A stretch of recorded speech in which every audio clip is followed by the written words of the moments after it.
Nous vous saluons tous encore ce matin au nom de Jésus. Nous bénissons l'Éternel pour la grâce qu'il nous a encore accordée d'être là ce matin. Dieu, il est merveilleux et il a un plan merveilleux pour ta vie et pour ma vie. Amen. Nous sommes toujours dans notre jeûne et prière. Nous avions commencé depuis le 22 et nous continuons jusqu'au 20 de novembre. La grâce de Dieu est là. Nous sommes aujourd'hui au 10e jour. Comme c'est 30 jours, vous savez, 10 c'est une décennie. À chaque fois qu'il y a une décennie, on scelle la décennie. Alléluia.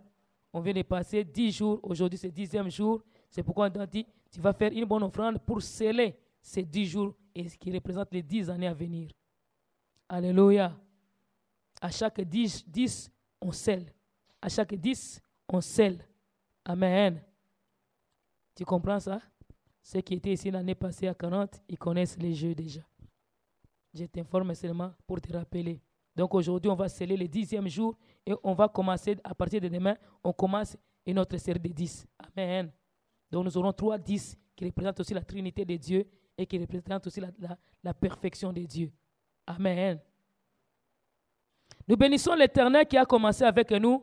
Nous sommes dans notre grand thème, les passages obligatoires de l'Égypte à la terre promise, de la servitude à la libération, à la destinée, à l'accomplissement de la promesse ou à la délivrance. Donc, on était en train de voir les stations que les enfants d'Israël passaient. Et nous étions rendus à Rephidim. À Rephidim, nous avions vu qu'à Rephidim, les peuples d'Israël s'étaient révoltés contre Dieu à cause de l'eau. Et Dieu a fait sortir l'eau du rocher. Et Dieu a continué avec eux. Après que Dieu ait fait quelque chose et fait sortir l'eau du rocher, qu'est-ce qui s'est passé encore? Ce qui s'était passé, c'est que les enfants d'Israël ont rencontré les Amalécites. Après qu'ils aient bu l'eau du rocher. L'eau du rocher, nous avons dit que c'est le Saint-Esprit. Nous devons boire l'eau qui ne tarit jamais, l'eau qui étanche toutes nos soifs, qui va enlever toutes nos soifs, nos fatigues, nos paresses. Et nous allons continuer. Ayant reçu le Saint-Esprit, nous avons la capacité de combattre l'ennemi. Tu ne peux pas aller combattre l'ennemi quand toi-même tu n'es pas vraiment libéré, quand toi-même tu es déjà fatigué, tu es assoiffé, tu as des désirs, tu as aussi des problèmes, tu es fatigué, tu as des difficultés, tu as des fardeaux. Il faut que tu sois étanché, que tu sois désaltéré, que tu sois fortifié, que tu sois encouragé pour aller combattre l'ennemi. Sois rempli du Saint-Esprit afin de battre l'ennemi. Et les enfants d'Israël, ils étaient remplis du Saint-Esprit. Ils ont eu la force d'aller combattre Amalek. Et nous avons dit, pour combattre Amalek, arriver à vaincre, bien que nous ne combattons pas pour la victoire, nous combattons dans la victoire, mais nous devons avoir une équipe, dites équipe. Et cette équipe se constitue de Moïse, suivi de Aaron ainsi que de Our. Et dans les champs de bataille, il y a Josué. Donc, il y a 4 personnes. Les 3 qui l'accompagnent avec lui qui parle avec l'Éternel. Et Moïse devait être avec son bâton dans la montagne. Dites la montagne. Tu ne peux pas gagner la bataille si toi, tu n'aimes pas monter la montagne. Tu n'aimes pas gêner. Tu n'aimes pas prier. Tu ne peux pas gagner la bataille. Il faut que tu sois quelqu'un qui aime le combat, qui aime monter, gravir les montagnes. En montant les montagnes, c'est là que tu vas rencontrer l'Éternel. En montant les montagnes, tu seras dans une position pour bien voir les combats dans les champs de bataille. Si tu es dans une position plus élevée, tu pourras bien voir au bas de la montagne. Tu pourras voir ce qui se passe dans les champs de bataille. Moïse était élevé, il est monté à la montagne dans une bonne position pour voir les champs de bataille. Là où les autres se battaient, Moïse était au-dessus. Là où les autres se battaient, Moïse regardait. Moïse ne pouvait pas se fatiguer. Il ne pouvait pas dormir. Il ne pouvait pas se reposer. Il ne pouvait pas fermer les yeux. Il devait avoir les yeux ouverts. Je ne sais pas combien de temps a duré cette bataille. Mais tout au long de cette bataille, Moïse avait les yeux ouverts. Bien aimé, dans la bataille, tu ne peux pas être endormi. Dans la bataille, tu ne peux pas être dormeur. Les gens qui dorment, ils ne voient rien. Il faut que tu sois éveillé spirituellement. Que ta vie spirituelle, même quand tu dors physiquement, mais que ton esprit reste en éveil, afin de voir Dieu qui est en train d'agir, afin de voir ce que Dieu est en train de faire, afin de voir les champs de bataille, afin de voir l'ennemi qui vient, afin de voir comment tu combats, afin de voir comment ton armée est en train de combattre. Mais si tu dors, tu ne vas pas arriver à emporter la victoire. Quand Moïse baissait les mains, on battait les Israélites. Quand Moïse élevait les mains, Israël était plus fort qu'Amalek, il battait Amalek. Pourtant, les Amalécites étaient des géants. Tous les géants de ta vie, bien-aimé, tu ne peux pas les frapper si tu as les mains baissées. Il faut que tu lèves les mains vers le ciel. Je lève les mains vers le ciel. Je te donne mon cœur. Je dirai à mon âme, tu es Dieu de tout. Il faut que tu apprennes à lever tes mains. Apprends à lever tes mains. Bien-aimé, tu ne peux pas gagner la bataille. Les mains courbées, les mains croisées. Il faut que tes mains soient élevées vers l'Éternel. Dans les combats, il faut que tu sois quelqu'un qui est éveillé. Dans les combats, il faut que tu sois quelqu'un qui élève les mains. Dans les combats, il faut que tu supplies l'Éternel. Dans les combats, il faut que tu fasses confiance au ciel. Dans les combats, il faut que tu regardes au ciel. Dans les combats, il faut que tu montes ton être vers le ciel. Dans les combats, il faut que tu élèves tes mains vers l'Éternel. Et en élevant les mains, Dieu va intervenir. Quand Moïse était fatigué, il y a eu Aaron et Our. Ils ont pris une pierre, ils l'ont fait asseoir. Un a pris une main et l'autre a pris une autre main. On a levé ses mains. Nous avons dit qu'il faut soutenir nos leaders. Dites leader. Une église qui n'a pas de leader, c'est une église morte. Alléluia. Si tu n'as pas de leader, tu es déjà une personne quoi? Morte. Alléluia. C'est la vérité. Tu ne peux pas dire que moi, la foi, c'est moi et Dieu. Moi avec mon Dieu. Ce n'est pas toi avec ton Dieu. Toi avec ton leader et ton leader avec Dieu. Est-ce que j'ai mal parlé? Je suis parti à la contre de la parole. Alléluia. Tu ne peux pas gagner la bataille tout seul sans avoir un leader. Dans les grosses batailles, dans les gros combats, tu dois avoir un leader. J'avais une sœur en Afrique. Elle disait, moi même si je ne viens pas à l'église c'est mon cœur. Et Dieu me connaît, c'est Dieu notre Père. D'ailleurs la Bible, l'apôtre Paul dit, n'appelez personne Père, c'est moi celui qui suis votre Père. Et pourquoi Dieu a mis les dirigeants sur la terre? Pourquoi il n'a pas lui-même fait sortir Israël et je vous prends, c'est moi votre Dieu, allez, je vous amène dans la terre promise, et bam! Mais il a pris Moïse. Tu ne peux pas arriver si tu n'as pas un Moïse avec toi. Allô? Que je parle encore? Dans les vérités spirituelles, dans la marche, c'est passage obligatoire. Si tu veux arriver à ta promesse, tu veux arriver à ta destinée, il faut que tu respectes ton leader.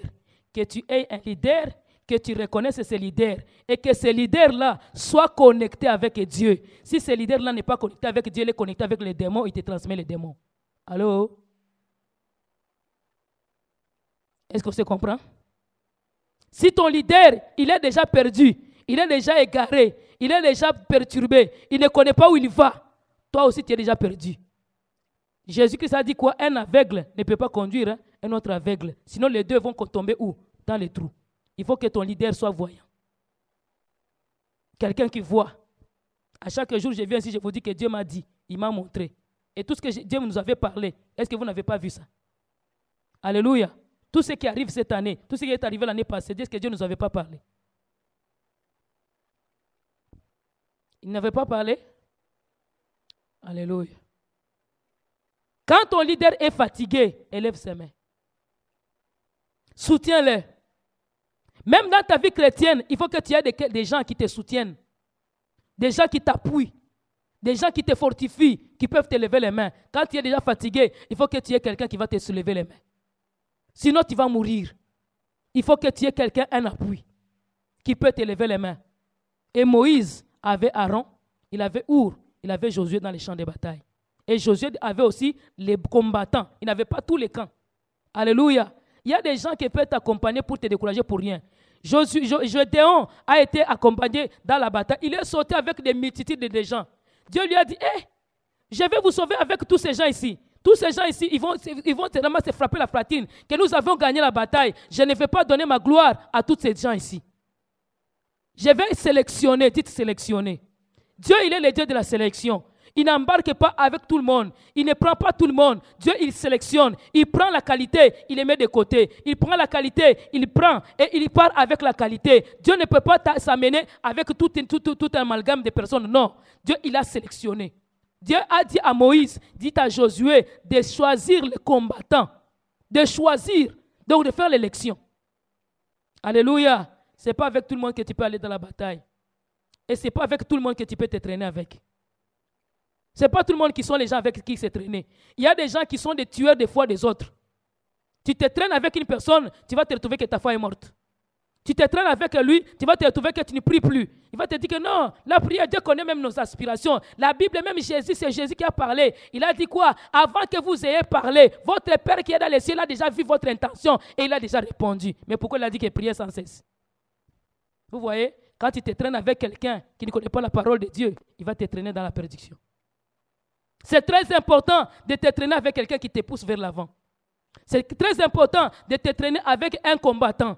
Si toi tu crois au combat, traîne-toi avec quelqu'un qui croit au combat. Jusqu'à aujourd'hui, il y a même des pasteurs, des apôtres, des bishops, archibishops qui disent que non, combat spirituel, pourquoi? Dieu a déjà combattu pour nous. Dès que tu reçois Jésus, tous les démons s'enfuient. Les démons s'enfuient, tu vas les voir. Alléluia. Tu vas voir, mais ces mêmes gens-là, ils tombent dans les péchés. Ces mêmes gens-là, ils prennent la magie. Ces mêmes gens-là, et puis ils disent que nous sommes sauvés par la grâce. Si c'était seulement par la grâce, mais pourquoi on prie encore? On laisserait la grâce agir. L'apôtre Paul a dit, parce que la grâce abonde, faudra-t-il que les péchés surabondent? Alléluia. Les gens commencent à pécher arbitrairement, disant que nous sommes dans la période de la grâce. Nous sommes sous la grâce. C'est la période de la grâce. Christ nous a amené la grâce. La grâce, il faut profiter de cette grâce-là et garder cette grâce-là et marcher dans la sanctification. C'est pourquoi il faut se traîner avec quelqu'un qui est un combattant. Quelqu'un qui connaît dans la parole. Quelqu'un qui combat, c'est avec celui-là que tu vas te traîner. Toi, tu crois au combat, la délivrance. Tu te traînes avec quelqu'un qui ne croit pas à la délivrance. Pourquoi la délivrance? Il veut seulement connaître nos vies. Connaître vos vies pour aller où avec vos vies. Alléluia. Est-ce que nous avons un dépôt à mettre vos vies? Tu vois la pensée des humains. Josué avait sélectionné les gens, avait choisi les gens avec qui il allait combattre. Gédéon a choisi, Dieu lui a dit, descends à la mer. Regarde les gens comment ils vont boire. La façon dont ils vont boire. Si c'est tient à genoux, ils commencent à boire la bouche dedans. Déjà, c'est là, tu les fais exactement comme ça, ils rentrent dans l'eau. Il ne va pas gagner la bataille. L'ennemi va vous achever. Prends avec toi les gens qui, eux, ils vont prendre de l'eau avec la main, ils vont mettre dans la bouche. Ils ne vont pas laper comme les chiens. Et Josué, Gédéon est descendu, il a commencé à regarder les gens. Quand toi, il te voit à genoux, allez, à genoux. Il a éliminé beaucoup de gens. Il a dit encore, tous les craintifs qui rentrent chez eux, c'était la première sélection. Tous les craintifs, il y a des gens qui parlent à la bataille, mais déjà, ils ont déjà peur. Au nom de Jésus, et les démons, mon Dieu, mon Dieu, Non, celui-là ne va pas gagner, il va chasser quel démon? Alléluia. Il y en a des gens qui sont craintifs. Quand tu es dans une personne de combat, il ne faut pas que tu te traînes avec quelqu'un qui est craintif. Soit avec quelqu'un, quand les démons vont, qui es-tu? Satan. Et toute la salle ici, ça tremble. Tu dis, au nom de Jésus, agenouille-toi. Si tu es avec quelqu'un, la maison va tomber, il faut que je sois déjà dehors. Mais vous laissez la personne, il prend le contrôle de toute la salle. Alléluia. Vous avez déjà prié pour quelqu'un, c'est quand on se tient dans l'autre salle. Je pose la question, c'était une femme mince. Qui es-tu? Dit, Satan! Toute la salle a bougé. Maintenant, si c'était toi, tu allais fuir, non? Ici, un jour, Joël, tu te rappelles, on était avec la personne ici, on l'a enfermé dans la prière. Le 3e jour, nous étions en veillée. On devait prier pour lui le demain matin, mais on n'a pas attendu demain matin. En pleine veillée, la personne a fui d'abord, il a commencé à aller là-bas. Je viens ici, je me tiens. Donc ma voix commence à le faire mal. Il part maintenant dans la chambre des enfants là-bas. Je l'ai suivi là-bas. Il a pris la chaise, il m'a frappé la chaise avec le fer là. Il m'a frappé la chaise. Ça m'a fait des cicatrices. Hein? J'ai dit, toi là, tu vas te taire. Au nom de Jésus. Allez, Joël, viens. Prends-les. On les prend. Assis. On prie, on chasse les démons. On ne fouille pas. Si tu dois combattre avec les fouillards, vous n'allez pas gagner la bataille. Vous allez rester combien dans la champ de bataille? Si Josué avait des gens qui n'étaient pas des combattants, ils allaient fuir, non? Alléluia. Une autre fois, on était avec une femme ici. Elle avait les esprits de sirène. Et la sœur s'est levée. Nous étions avec pasteur Abraham. Elle a commencé. Vous n'allez pas me toucher. Vous n'allez pas me toucher. Toi apôtre Jean, je vais te taper. À genoux. À genoux. Elle avance, j'avance. Si c'était toi, tu allais commencer à reculer. Oh non, à genoux. À genoux, toi, tu recules. Avance et affronte-les. Alors, affrontons les esprits. Ne sois pas craintif. Tu as un grand Dieu. Ne sois pas craintif. Crois en ce Dieu-là. Alléluia. Pour arriver à la victoire, tu as besoin de Moïse. Tu as besoin d'Aaron. tu as besoin de Our, tu as besoin de Josué avec les combattants. Et tu vas gagner la bataille. Alléluia. Et après qu'ils aient gagné la bataille, qu'est-ce qui s'est passé? Ils étaient maintenant dans la tranquillité. Le beau-père de Moïse est arrivé, toujours à Rephidim. Le beau-père de Moïse est venu. Il a amené la femme de Moïse et les 2 enfants de Moïse, Gershom et Eliezer. Ils sont arrivés, ils ont visité Moïse et ils ont donné de bons conseils à Moïse. J'ai dit ceci, après que tu auras battu les ennemis qui te combattent, Dieu va te faire rencontrer de bonnes personnes, le Dieu de bonnes rencontres. Il va te faire rencontrer de bonnes personnes, des personnes utiles pour toi, des personnes qui vont te consoler, les personnes peut-être que tu avais déjà oubliées, que tu avais peut-être abandonnées. Dieu va les ramener vers toi afin qu'il te fasse la paix, afin qu'il te procure la joie, afin qu'il te donne aussi des conseils. Et le beau-père de Moïse a dit, Moïse, je vois les gens venir chaque matin ici, tu les juges, mais ce n'est pas bien, ce que tu fais, ce n'est pas bien. Tu vas te fatiguer et tu vas aussi fatiguer ces gens. Ils ne vont pas arriver à destination. Apprends-les la parole. Dites apprendre la parole. Et aujourd'hui, nous arrivons maintenant à Sinaï. Dites Sinaï. Sinaï, c'est un nom que tous les chrétiens, les vrais chrétiens connaissent. Et les faux et les vrais chrétiens connaissent le mot Sinaï. À Sinaï, c'était aussi dans le désert. C'était un grand désert. Il y avait la montagne de Sinaï et il y avait le désert de Sinaï. Il y a eu 2 endroits dont la Bible a parlé à Sinaï. Et à Sinaï, c'est l'endroit où les enfants d'Israël ont passé beaucoup plus de temps. Dans leur parcours, c'est à Sinaï qu'ils ont passé beaucoup de temps. Et à Sinaï, Dieu leur avait appris beaucoup de choses. C'est à Sinaï qu'a commencé, selon moi, la première église. À Sinaï. Et qu'est-ce que signifie Sinaï? Qu'est-ce que représente Sinaï? Sinaï, c'est ce qu'on appelle aussi Horeb, la montagne de Horeb. Là où Moïse a rencontré les buissons ardents, c'était à Sinaï. Alléluia. Dans la grande région montagneuse de Sinaï. C'était une région montagneuse. Et Sinaï, ça veut dire périlleux.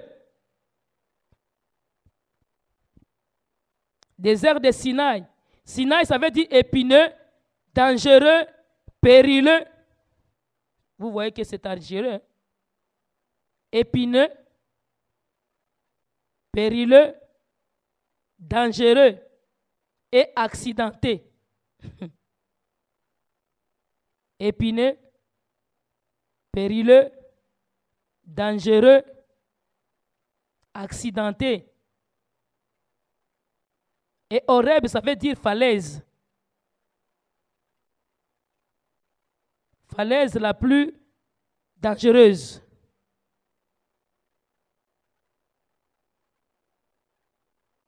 Falaise la plus dangereuse. Donc c'était une falaise dangereuse, la falaise la plus dangereuse de toute la géographie biblique. Quand on dit géographie biblique, donc dans tous les lieux où la Bible a parlé, l'endroit la plus dangereuse, la plus mauvaise, la plus épineuse, donc il y a des épines, c'était Sinaï, à Horeb. Nous sommes dans le livre de Exode, chapitre 19, versets 1 à 24. Puis Hébreux, chapitre 12, versets 18 à 24. Les autres passages, tu pourras seulement les écrire, mais on ne va pas vraiment les lire. Deutéronome 4, 10 à 12, c'était le rappel que Moïse était en train de rappeler ce qui s'était passé à Sinaï. Deutéronome 4, 10 à 12, Deutéronome 5, 2 à 22, Deutéronome 33, 2 à 3. Dans un autre passage, nous avons Osée, chapitre 2, verset 16. Tu soulignes Osée 2, 16. Donc, nos versets majeurs, c'est Exode 19, 1 à 24 et Osée 2 à 16. Amen. Ici, nous venons de lire le passage qui nous parle des enfants d'Israël rendus où? Rendus à Sinaï. Sinaï, c'était un endroit, comme je l'ai dit, par définition, ça veut dire un endroit périlleux, épineux, accidenté, dangereux et falaise. Et on voit que c'est à cet endroit que Dieu a visité le peuple d'Israël. Dieu a parlé expressement à Israël. Il a parlé expressement à Moïse. Il dit à Moïse, va parler à mon peuple. Je vais les rencontrer. À Sinaï, Dieu a commencé à rencontrer le peuple d'Israël. Quand tu arrives à Sinaï, Dieu va commencer à t'instruire. Je vous ai dit que c'est à Sinaï qu'a commencé une église, que c'est là qu'a commencé l'église, là où Dieu a commencé à instruire son peuple, là où Dieu a commencé à éduquer son peuple, là où Dieu a commencé à prêcher lui-même son peuple à travers de Moïse. Dieu a commencé à parler à son peuple. Il a commencé à révéler à son peuple des mystères. Dans ta vie chrétienne, tu dois avoir un Sinaï dans ta vie. C'est un endroit qui est périlleux, un endroit qui est très dangereux, où Dieu ne supportera plus tes bêtises, où Dieu ne pourra pas supporter encore tes caprices. Dieu veut t'instruire. Il veut que toi tu mettes maintenant en pratique. Ce n'est plus le temps seulement d'écouter. Écouter et pratiquer. La vie chrétienne, si tu veux arriver à ta destinée, tu dois apprendre à écouter Dieu. Tu dois apprendre à écouter les instructions, à recevoir les instructions de la part de l'Éternel et à les mettre en pratique.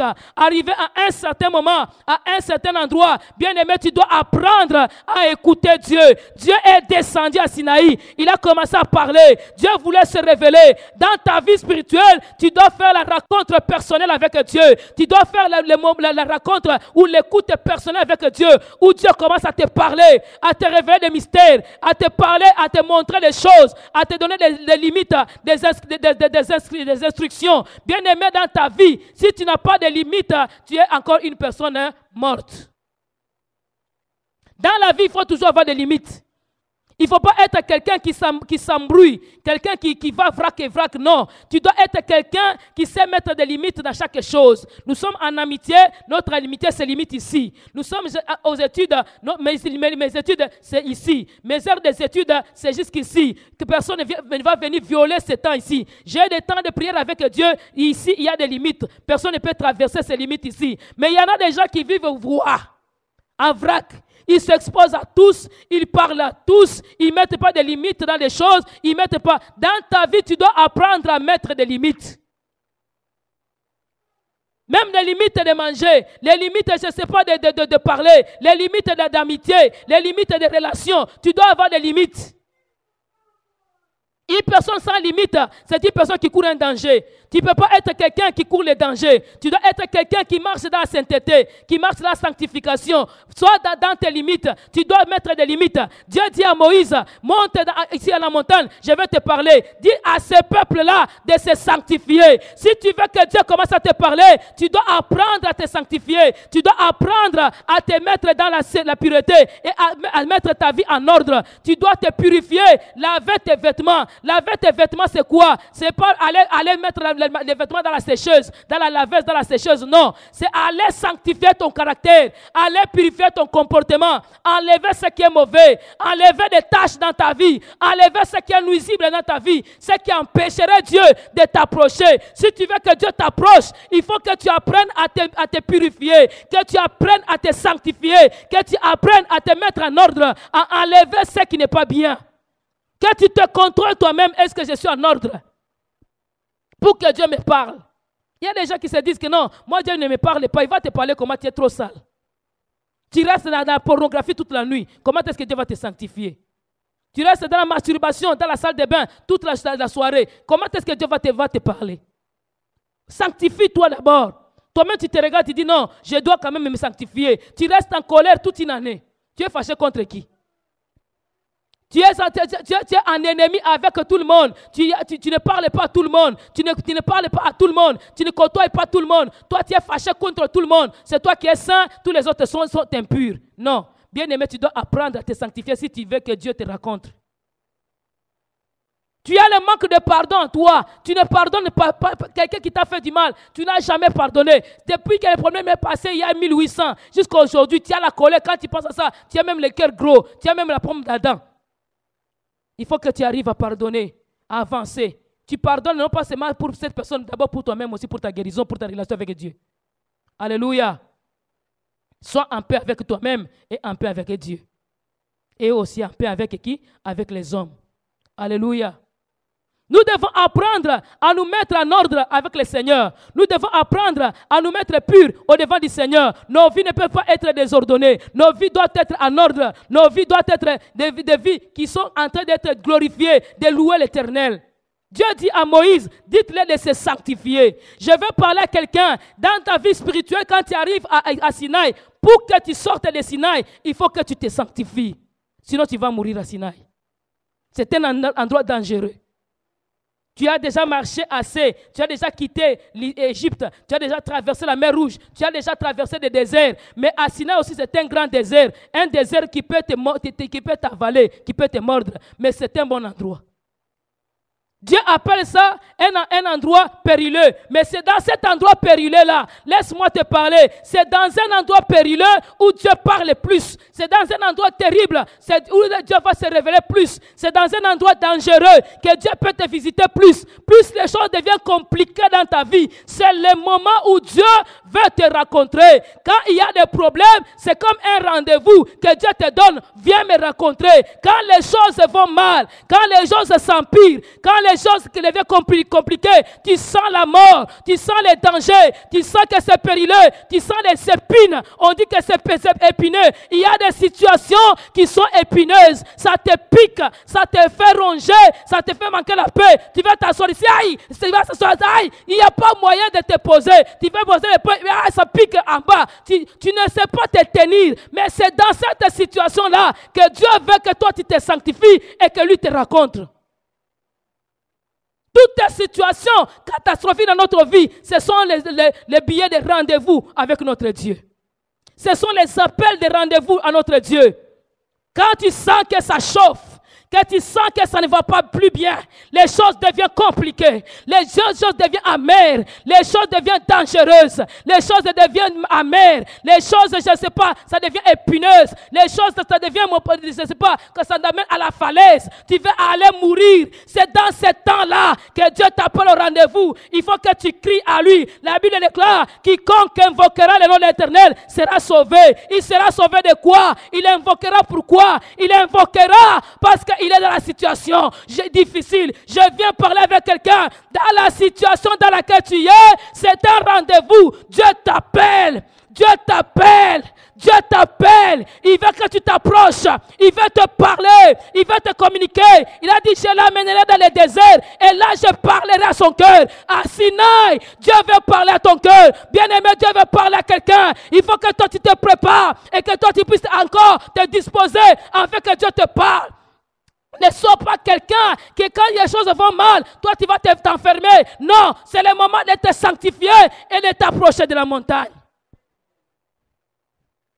Moïse, Dieu lui dit non, dites à ce peuple de se sanctifier parce que je vais leur parler. Où? À Sinaï, endroit périlleux, endroit dangereux, dans les moments les plus compliqués. La situation de ton travail, ça ne va pas bien. La situation de tes études, ça ne va pas bien. C'est un rendez-vous que Dieu te donne. Va les chercher en prière. Toi, tu attends toujours qu'on convoque la prière à la fin du mois pour que toi, tu entres en prière. Quand les choses ne vont pas bien dans ta vie, fais tes prières personnelles. Alléluia. La prière de fin du mois, c'est la prière de toute l'église. Mais toi, si ça a commencé, après qu'on ait terminé la prière de fin du mois, disons au début du mois, est-ce que tu vas attendre la fin du mois pour prier? Ça te touche au milieu du mois, tu vas attendre la fin du mois pour prier? Dès que la situation vient, prends-toi un temps de prière pour approcher Dieu. Il faut que tu puisses arriver à comprendre que non, quand les choses vont mal, quand les choses commencent à être compliquées dans ma vie, c'est un rendez-vous que Dieu me donne. C'est un rendez-vous où Dieu m'appelle. Il veut me parler. Il veut me dire quelque chose. Et dans des moments comme ça, bien aimé, tu n'as pas le choix. Si Dieu t'invite, tu n'as pas le choix. Tu n'as qu'à venir. Si Dieu t'invite, tu n'as pas le choix. Tu dois répondre à l'invitation. Mais il y en a des gens qui font les sourds d'oreilles. Ah, je m'en fous. Lui, il était où? Il fait quoi? Qu'il fasse ce qu'il veut. Qu'il fasse ce qu'il veut, tu vas périr. Si toi tu ne veux pas t'approcher de lui, tu vas périr. Alléluia. Il faut que tu arrives à comprendre que non, Dieu il est merveilleux. Il te cherche. Quand il te cherche, il faut que toi tu t'approches. Et Dieu le cherche. Amen. Tu vas le chercher où? À Sinaï. Une montagne. Dans un désert. Alléluia. Montagne, mais dans un désert. C'est quelque chose. Il faut que tu sois prêt à accepter. Seigneur, me voici, je veux que tu me parles. Dieu dit à Moïse, dites-leur de se sanctifier, de laver leurs vêtements. Ils ont lavé leurs vêtements. Dieu dit, donne-leur les instructions, qu'ils ne s'hasardent pas, qu'ils ne s'approchent pas de la montagne. Mets des limites afin que ces gens-là ne viennent pas n'importe comment. Je parle à quelqu'un. Tu dois mettre des limites dans ta vie. Tu ne peux pas commencer à approcher de n'importe comment ou à approcher n'importe qui dans ta vie. Il faut que tu mettes des limites. Quel genre d'amis tu veux? Ce n'est pas tout le monde. Ah, moi j'ai beaucoup d'amis. Non. Asmina, au nom de Jésus, tu dois te taire. Si tu es fatigué, tu vas aller en arrière. Si elle crie encore une fois, tu la prends, tu la mènes en arrière. Allô? Amen. Ne l'écoutez pas, écoutez ici. Amen. Que le diable ne te distrait pas, ok? Soyons dans la présence du Seigneur. Il fallait que les enfants d'Israël apprennent à se sanctifier. Qu'ils apprennent à se mettre dans la pureté, à se mettre dans la parole de Dieu et qu'ils se mettent dans la volonté du Seigneur. Il faut que tu apprennes aussi à savoir que non, Dieu m'appelle, Dieu m'attend, il veut faire quelque chose avec moi, que Dieu s'occupe de moi, que Dieu se manifeste dans ma vie, qu'il puisse se glorifier dans ma vie. Il faut que tu te sanctifies, mets des limites. Ce n'est pas tout le monde qui sera tes amis. Quelqu'un qui fume, c'est pas grave. Quelqu'un qui est lesbienne, c'est pas grave. Il est aussi humain, oui. Pour le travail, on peut travailler, mais pour l'amitié, non, je vais mettre des limites. Alléluia. Tu as le choix. Tu ne peux pas t'embarquer avec tout le monde. Tu ne peux pas aussi t'amener avec tout le monde. Tu dois être quelqu'un qui t'embarque avec Dieu. Tu dois marcher dans la sainteté de Dieu. Tu dois marcher dans la pureté de Dieu. Marche selon le plan de Dieu, selon la volonté de Dieu. Tu ne peux pas te mener comme tu veux. Tu ne peux pas t'amener avec n'importe qui. Tu dois avoir des gens qui doivent aussi être, qui répondent aux critères de ton Dieu, qui sont comme dans la volonté de ton Dieu. C'est avec ces gens-là que tu pourras t'embarquer. Je peux me marier avec n'importe qui. Je les convertirai. Est-ce que toi, tu as la capacité de convertir quelqu'un? C'est Dieu qui convertit. Il ne faut pas que tu puisses être quelqu'un qui va s'amener n'importe comment. Si à la fin vous la donnez à manger. Alléluia. Il faut que nous puissions arriver à comprendre que non, nous devons nous mener selon la volonté du Seigneur. Nous devons nous communiquer ce qui est le plan de Dieu. Dieu, il va agir. Dieu va se glorifier. Quand toi, tu te sanctifies, quand toi, tu te purifies, quand toi, tu te mets en ordre avec le Seigneur agira dans ta vie. Il faut que tu te mettes en ordre. Tu te sanctifies et tu mets des limites. Moi, je ne peux plus fumer. Moi, je ne peux plus voler. Moi, je ne peux plus mentir. Moi, je ne peux plus commettre l'impudicité. Moi, je ne peux plus parler de fausseté. Je ne peux pas faire de faux témoignages. Moi, je ne peux pas prendre la femme de mon prochain. Je ne peux pas, je ne sais pas, violer quelqu'un. Moi, je mets mes limites. Tu te mets des limites. Je ne ferai plus de masturbation. Moi, je ne regarderai plus la pornographie. Mets-toi des limites. Si tu veux avancer avec Dieu, mets-toi des limites. Quand la colère, ça vient, je dois enlever la colère. Moi, la colère ne peut pas me dominer jusqu'au soir. Je dois vaincre. Même quand quelqu'un m'a fait très mal, je vais quand même le pardonner. Mais je vais avancer avec mon Dieu. Je m'en fous de lui et je vais avancer avec le Seigneur. Je le pardonne et tu vas arriver à vaincre. Tu vas arriver à réussir. Pourquoi? Parce que tu t'es mis des limites. Une personne sans limite ne peut pas plaire à Dieu. Tu ne peux pas plaire à Dieu. Il faut que tu arrives à plaire au Seigneur, que tu arrives à faire ce qu'est la volonté du Seigneur. Dieu veut faire quelque chose dans ta vie. Il faut que ta vie soit en ordre. Il faut que ta vie arrive à glorifier l'Éternel. Mets-toi des limites. Je ne sortirai pas avec quelqu'un avant mon mariage. Je vais connaître la femme ou bien le mari dans mon lit conjugal. Non pas avant le mariage. Tu te mets des limites. Mets-toi des limites. Un chrétien, c'est quelqu'un qui sait se mettre des limites. Ce n'est pas quelqu'un qui s'embarque comme ça à vrac. Ce n'est pas quelqu'un qui s'embarque avec toutes choses. Ce n'est pas quelqu'un qui fait tout ce qu'il veut. Non, c'est une personne qui a des règlements. Une personne qui a des limites. Quelles sont tes limites? Limites par rapport à la parole de Dieu. Limites par rapport à Dieu. Limites par rapport à l'amitié. Limites par rapport au travail. Limites par rapport tel travail je ne peux pas faire. Toi, tu es enfant de Dieu, mais tu travailles dans une usine où on fabrique de l'alcool. Ou bien, par exemple, on fabrique la cigarette. Ah non, ce jour-ci, c'est la drogue qui paye. On t'a embauché dans une entreprise de la drogue, où on fabrique les bonbons de la drogue. Ah, ce ne sont que des bonbons. Moi, ce n'est pas moi qui les fais. Celui qui met la drogue dedans, c'est une autre personne. Moi, je fais qu'emballer. Tu emballes pour que les gens puissent aller prendre. Allô? Allô? Tu dois mettre des limites. Tu fais des commerces. Tu dis, bon, moi, je vends seulement. Les gens qui vont acheter, c'est eux qui vont voir. Tu vends les condoms. Tu vends, je ne sais pas, l'alcool dedans. Dans ton commerce à toi, enfant de Dieu. Que je parle encore? Aujourd'hui, ce sont des vérités, n'est-ce pas? À Sinaï, ce sont des vérités. On doit se mettre des limites. Tu ne peux pas vivre une vie en vrac. Une vie comme tous les païens. Tu es chrétien. Ah non, tu arrives là-bas. Il y a la fête, ta fête, la musique du monde. Oh, je vais danser pour faire plaisir. Faire plaisir à qui? J'ai déjà vu des chrétiens arriver dans des fêtes. On leur donne de l'alcool. Il prend. Il dit que c'est pour faire plaisir à mon ami qui s'est marié. Quel plaisir. On ouvre le champagne là, 14%. On donne à tout le monde. Tchin, tchin, tchin, à lui aussi avec la tchin, tchin, allez, on boit. Lui aussi, il boit. Enfant de Dieu. Limite. Alléluia. Tu dois avoir des limites. Si tu es ton voisin, tu dois avoir des limites. Dans nos vies, nous devons avoir des limites. Si tout le monde le fait, moi je ne suis pas tout le monde. Moi je suis enfant de Dieu. Dieu m'a dit de faire quoi? De mettre des limites. Je mets des limites. Il y a des choses que je peux faire et des choses que je ne peux pas faire. Oh, parce que c'est notre boss qui a amené, on va quand même essayer de goûter. Ah, c'est de la drogue, on essaie quand même de goûter, on va voir quels les effets. Toi d'abord, ton corps n'est même pas habitué avec ça. Tu peux même entrer à l'hôpital, toi. Alléluia. Je me rappelle quand nous sommes arrivés ici, nous étions dans une église. Il y a eu un garçon qui a amené la drogue à l'église. Il a donné à tous les garçons de l'église. Même au fils du pasteur. Le fils du pasteur, il a commencé à être malade. On l'a amené à l'hôpital. Le pasteur pensait qu'il était malade. La drogue l'a troublé mal. Vous voyez les gens qui sont habitués, grandis dans la parole, ils ne connaissent pas, ils n'ont jamais même goûté l'alcool, mais ils sautent même l'alcool, ils s'en vont directement à la drogue. Ça l'a fait drrr. Ça l'a réveillé. Alléluia. On l'amène à l'hôpital. C'est le médecin qui vient voir le père, il dit, bon, aujourd'hui c'était comme un overdose. Il a pris un peu de trop. Hein?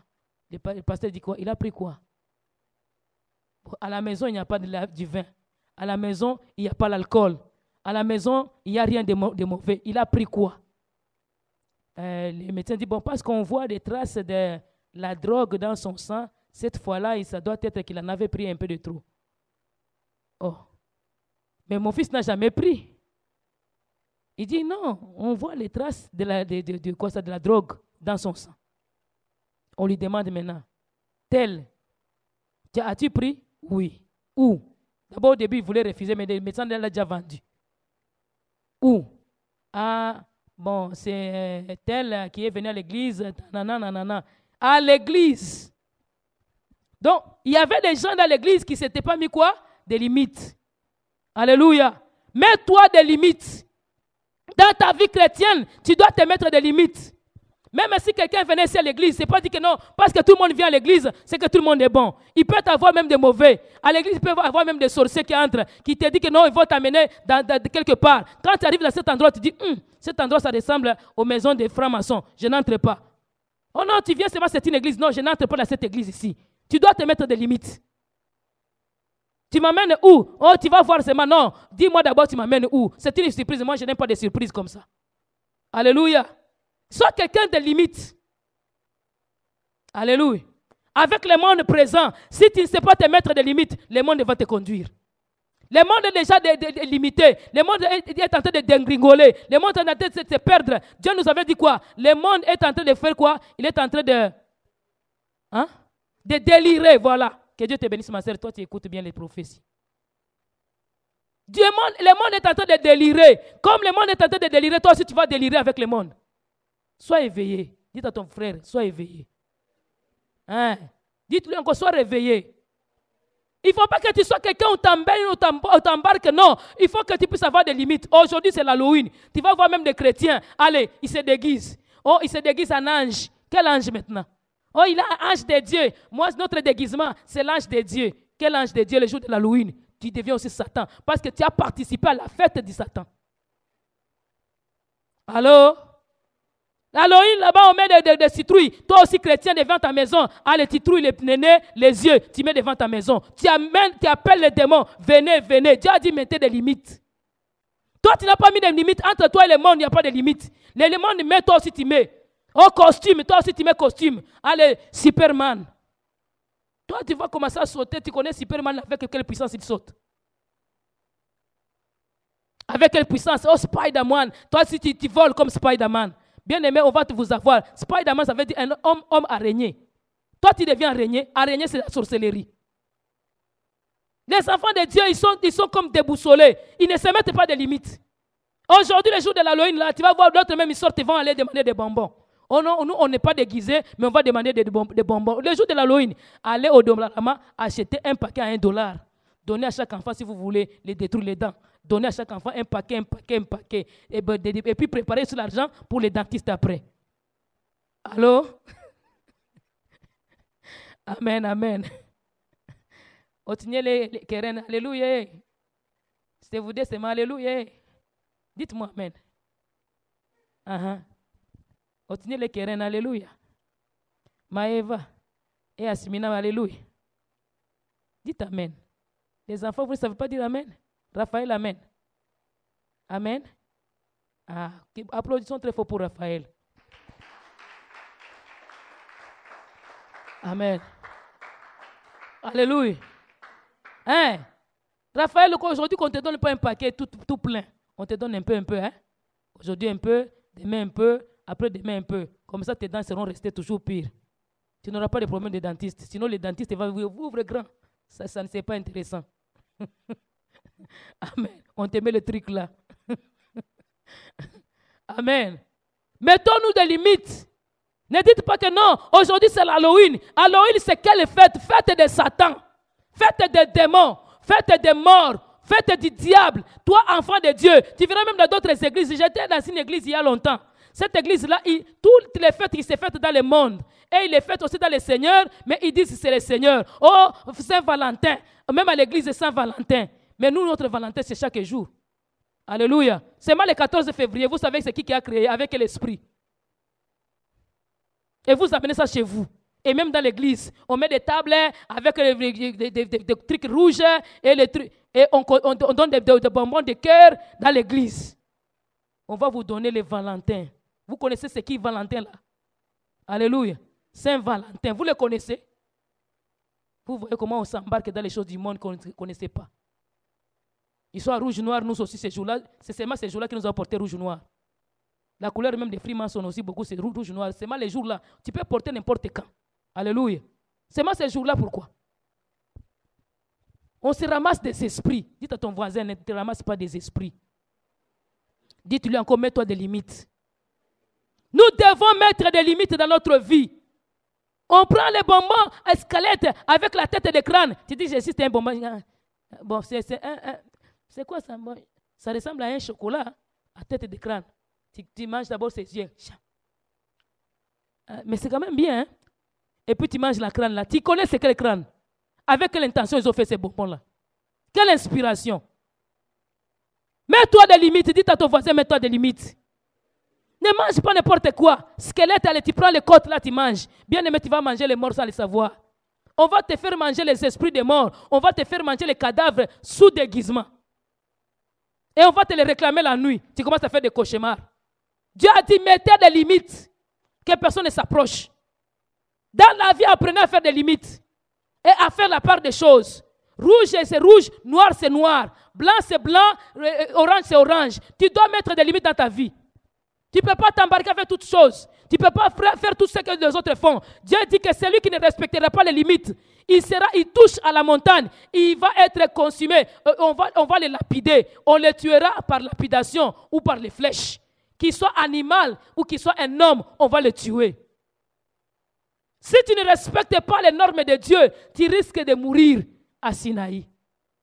Sinaï, c'est un endroit dangereux. Ce n'est pas un endroit de jeu.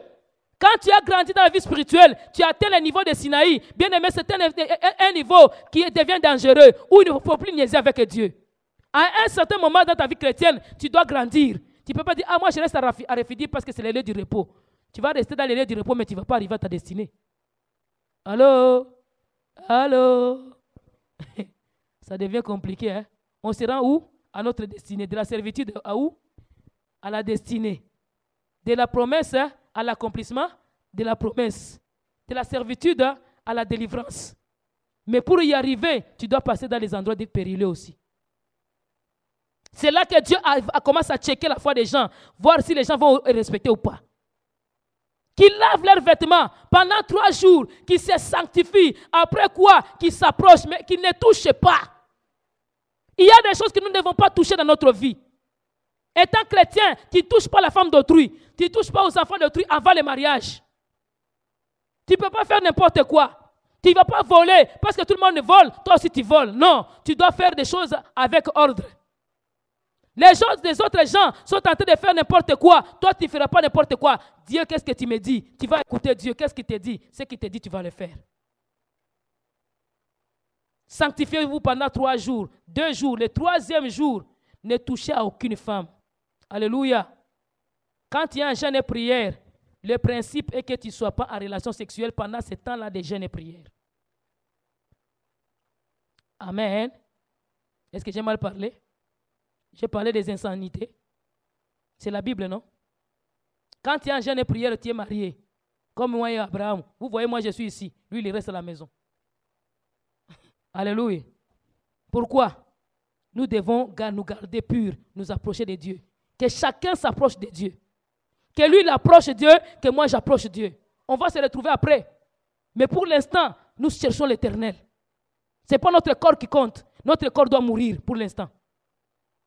On va se ressusciter quand on va terminer. Alléluia. Toi, tu es tout le temps Alléluia, Alléluia. Non, il faut à un certain moment être Amen. Tu dors. Amen. Ne touchez pas. Tu es célibataire, ne touche pas. Même tu es marié, si tu es en jeûne et prière, ne touche pas pendant le temps de prière. Attends. C'est l'instruction du Seigneur. On doit respecter ce que Dieu nous demande. On doit respecter ses normes. On doit respecter sa volonté. On doit le chercher. On va l'approcher. Et Moïse était en train de jouer le va-et-vient. Il montait la montagne, il descendait. Laisse-moi te dire, tu dois avoir un Moïse qui sait monter la montagne, qui ne se fatigue pas de monter. Pas quelqu'un qui monte seulement 1 fois par année. Pas quelqu'un qui monte de temps en temps. Que ce soit quelqu'un qui est habitué à monter, qui t'emporte des révélations de Dieu. Il y a de ces églises-là, on a déjà fait l'enseignement de toute l'année déjà, c'est déjà préparé. Le pasteur a déjà son contrat de l'année, il a déjà ses enseignements. Dimanche tel, je vais prêcher tel. Dimanche tel, je vais prêcher tel. Enseignement bien préparé. Non. Il faut recevoir la révélation. À chaque étape, à chaque période, Dieu te donne la révélation. Tu dois aller chercher auprès du Seigneur. Aller demeurer dans la présence du Seigneur. Si je vais prêcher le dimanche, je commence déjà à prêcher, à demander le lundi. Seigneur, qu'est-ce que tu veux que je parle à ton peuple le dimanche? Qu'est-ce qu'il faudra que je le dise? Jusqu'au vendredi, samedi, dimanche, la nuit là du dimanche là. Des fois, je ne dors pas. Je dors à 3h du matin. Dieu te donne le message peut-être à 2h. Il te réveille, prends les cahiers. Tu prends les cahiers, allez écrire. Tu commences à écrire, tu commences à lire la Bible pendant que les autres sont en train de ronfler. Révélation. Quand tu vas descendre ici le matin, tu amènes la fraîcheur. Cet enseignement que je vous donne, c'est Dieu qui me l'a donné. Il a dit, pendant les 30 jours, tu vas faire ça comme enseignement. Si je n'ai pas créé, il dit que c'est beau cet enseignement, hein, il faut que je donne aux enfants de Dieu. Non, ce n'est pas qu'ils sont des beaux. C'est le moment. Dieu veut que nous puissions connaître. Alléluia. Nous puissions avoir de bonnes bases spirituelles. C'est Dieu qui nous donne, c'est le temps. Amen.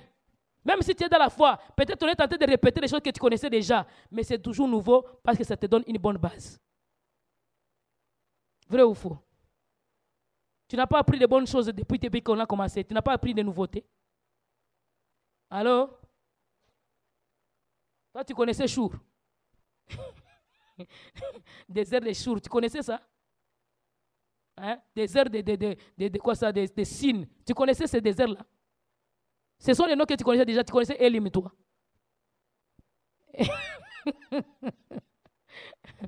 Ah oui, à Kampala, il y avait une église qui s'appelait Elim Church. C'est ce qu'Abraham dit, qu'il connaissait Elim Church. Mais il ne connaissait pas Elim de la Bible. Allô? Tu connaissais Refidim? Hein, mais aujourd'hui, tu connais maintenant Sinaï. Sinaï, tu attendais seulement Sinaï. Ah, Sinaï! Oh, Sinaï! Ah, Sinaï, tu vas connaître c'est quoi qui est à Sinaï. Sinaï, il y avait des mystères. C'est là que l'église a commencé. Et Sinaï, on va y rester. Je pense même toute cette semaine qui va commencer, on sera à Sinaï. Il y a des instructions à Sinaï, terribles, ici à Sinaï. Dans ta vie spirituelle, si tu n'es jamais passé à Sinaï, tu ne peux pas arriver à Canaan. Parce que c'est là qu'on a donné des instructions, même pour Canaan. À Sinaï, on a donné des directives. Dieu dit que non, vous devez vous mettre des limites. Vous devez vous sanctifier. Vous devez ne pas toucher. Celui qui touchera, il mourra. Bien-aimé, sachez ceci. Quand Dieu te donne des instructions, il te donne des limites. Respecte ces limites. Si tu ne respectes pas, tu mourras. Et tu ne risques pas d'arriver dans tes promesses. Dieu t'a promis. Il va réaliser. Il n'est pas un homme pour ne pas réaliser. Il t'a promis la guérison. Il t'a promis la libération. Il t'a promis la délivrance. Il t'a promis le mariage. Il t'a promis le succès. Il t'a promis le royaume des cieux. Mais pour que tu arrives, il faut que tu fasses le parcours. Il faut que tu arrives à réussir dans tous ces parcours de ces tranches, des stations qu'il est en train de te faire passer. Respecte ces stations-là. En suivant les instructions qui t'y est données, tu vas arriver à la victoire. Alléluia. Dieu veut assez que tu puisses arriver à réussir, que tu puisses arriver à vaincre ce qui est en train de te bloquer, que tu arrives à vaincre. Et Dieu parle à Moïse, il dit à Moïse, tu descendras, tu leur diras de respecter tout ce que je leur dis. Et les enfants d'Israël ont dit que non, on respectera. Enfants de Dieu, signez avec Dieu, Seigneur, je vais respecter. Dites à ton voisin, moi je vais respecter. Dites-lui encore, moi je vais arriver à ma destinée. Dites-lui encore, je vais voir l'accomplissement de mes promesses. Dieu t'a promis, il va réaliser, mais respecte la part des choses. Lui il va respecter sa part des choses. Il promet, il va réaliser. Si toi tu réalises ta promesse. Alléluia. Pour chez Dieu, ce n'est pas que moi je te donne, toi tu ne me donnes pas. Chez Dieu aussi c'est donnant, donnant. Dites à ton voisin, donnant, donnant. Je te donne, tu me donnes. Je te promets, tu me promets. Alléluia. Lors du mariage, qu'est-ce qu'on s'est dit? Moi, Jeanne Kavira, je t'accepte Abraham comme époux. Je te promets de t'aimer dans le bonheur, dans le malheur. Je vais te supporter dans la maladie, dans la santé. Je te suivrai partout où tu iras. Je te serai soumise. Tu promets. Mais il faut que tu réalises. Ça ne sert à rien de promettre sans réaliser. Alléluia. Et il y a beaucoup de gens, surtout des hommes, ils mentent aux femmes ici à la chair. Toi, tu es la selle. Après, il va commencer à avoir d'autres selles. Maintenant, tu as combien de selles? Tu as maintenant des selles avec S. Il y a d'autres femmes qui promettent, tu es les seuls. Après, ça devient quoi? Ça devient ceux. Alléluia. Promettons et réalisons nos promesses. Seigneur, je te suivrai jusqu'à la fin de mes jours. La fin de tes jours n'est même pas encore arrivée. Toi, tu as déjà abandonné. Je t'aimerai, Abraham, jusqu'à ce que Jésus revienne, jusqu'à ce que la mort nous sépare. La mort n'est pas encore arrivée, toi, tu es déjà séparé. Tu vois, l'homme, il ment. Promettons Dieu pour arriver à notre promesse. Promettons et réalisons. Soyons des gens qui des promesses et des réalisations. Ne soyons pas des gens qui promettent et qui ne réalisent pas. Soyons des gens qui savent promettre et qui réalisent. Hommes de parole, femme de parole, promets et réalise, parce que Dieu veut assez que toi, tu puisses être quelqu'un qui va faire la distinction. Alléluia. Dieu a rappelé à Israël, a dit que vous avez vu tout ce que j'ai fait en Égypte, comment je vous ai porté sur des ailes d'aigle et amené vers moi. Dieu, quand tu arrives à Sinaï, il te rappelle ce qu'il a fait avec toi. Dieu, il veut te porter comme le fils d'un aigle. Il veut te porter comme un aigle sur des ailes et t'amener vers lui. Il va te faire monter en esprit. Que tu ne puisses pas rester comme un moineau. Que tu ne restes pas comme une hirondelle. Que tu ne restes pas, je ne sais pas comme quoi. Mais qu'il te porte comme un aigle. Il t'amène dans des dimensions. Dis tes dimensions. Je parle à quelqu'un. À Sinaï, Dieu va t'amener dans des dimensions. Que tu ne restes pas bébé spirituel, que tu ne restes pas pasteur bébé, que tu ne restes pas intercesseur bébé, que tu ne restes pas modérateur bébé, que tu ne restes pas, je ne sais pas, louangeur bébé, que tu ne restes pas média bébé, que tu ne restes pas, je ne sais pas, protocole bébé, que tu ne restes pas chrétien bébé. Grandis, sois un aigle, monte plus haut vers Dieu, monte plus haut vers le Seigneur. Il t'a porté comme un aigle pour t'amener vers vers lui. Il veut t'amener vers lui, non pas vers les gens. Il veut t'amener vers lui. Mais aujourd'hui, les gens, ils veulent être amenés vers les hommes. Oh, je veux être au milieu des hommes, qu'on m'amène au milieu des hommes. Non, Dieu t'amène plus haut pour t'amener vers lui. Approche-toi de Dieu. Monte des dimensions. Monte des dimensions. Monte des dimensions. Monte des dimensions. Monte des dimensions. Approche-toi de Dieu. Approche-toi du Seigneur. Que tu sois transformé. Que Dieu te change. Que Dieu te rencontre. Sois un aigle. Vois plus loin, chasse dans la mer, chasse dans la forêt et sois plus haut, sois supérieur à tous les oiseaux, domine les oiseaux, frappe les serpents. Un aigle, il tue les serpents, même si c'est un dragon, il va les tuer parce qu'il est plus haut. Il vient, il te met les griffes et il s'envole plus haut. Oh, laisse que nous puissions monter comme des aigles. Dieu nous a fait sortir de la servitude pour nous amener dans les hauteurs, pour nous amener dans des dimensions, sœurs des dimensions, frères des dimensions, pasteurs des dimensions, intercesseurs des dimensions, bien-aimés des dimensions. Montons, montons, montons, montons, ne restons pas en bas, montons plus haut en dimension, dimension de prière, dimension de parole, dimension de révélation. Monte encore, monte encore. Monte encore, même dans les acclamations, monte encore, au nom de Jésus. Le diable est vaincu parce que toi tu montes. Parce que toi tu montes. Le diable est confondu. Dieu t'a amené dans les hauteurs.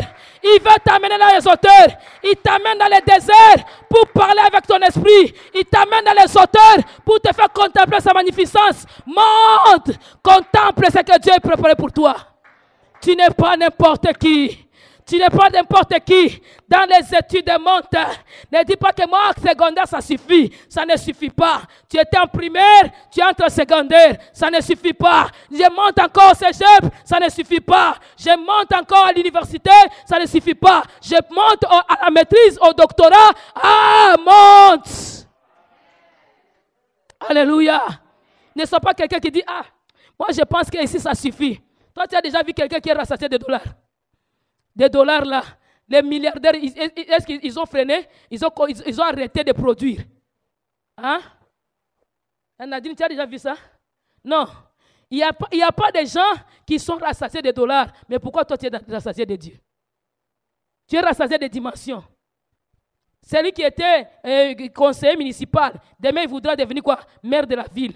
Après maire de la ville, il voudra devenir quoi? Oh, je ne sais pas, député. Après député, il veut devenir quoi? Ministre. Après ministre des provinces, il veut devenir quoi? Ministre provincial. Tous ces gens-là qui postulent ici dans les provinces, ils cherchent quoi? À devenir demain des ministres de quoi? Du Canada. Toi, tu vois qu'ils sont rassasiés. Toi, tu as vu que Trudeau a abandonné. Troisième mandat, il va frapper.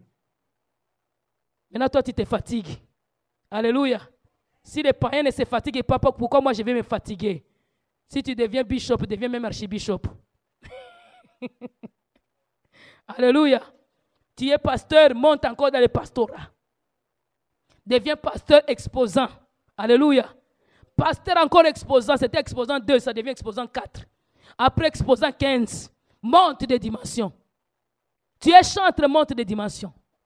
Ne reste pas au niveau où tu es. Tu es chrétien, ne reste pas, moi je suis seulement chrétien. Chrétien de quel niveau? Il y a des chrétiens de dimension. Il y a d'autres chrétiens que tu les vois chrétiens, mais il est déjà serviteur dans un niveau. Spirituellement, quand tu le regardes, lui, il est plus qu'un serviteur. Monte. Ne restez pas au bas niveau. Nous devons traverser. Même s'il y a des problèmes, même si l'endroit est périlleux, mais je vais monter. C'est dans ces endroits-là que je vais monter. Ma foi a commencé à grandir quand j'ai rencontré des problèmes dans ma vie. Tant que tu n'as pas encore rencontré des problèmes dans ta vie, ta foi risque de rester petite. Quand tu rencontres des problèmes comme ça de life, tu les affrontes, là tu deviens fort. Désert. Alléluia. C'est dans le désert qu'il faut apprendre à quoi? À monter la montagne. Il n'y a rien, il n'y a pas de l'eau, mais c'est là qu'il faut que tu montes. Je vous ai pris comme des aigles et je vous ai amené vers moi. Laisse à ceux qui te viennent vers l'Éternel. Que Dieu vous bénisse.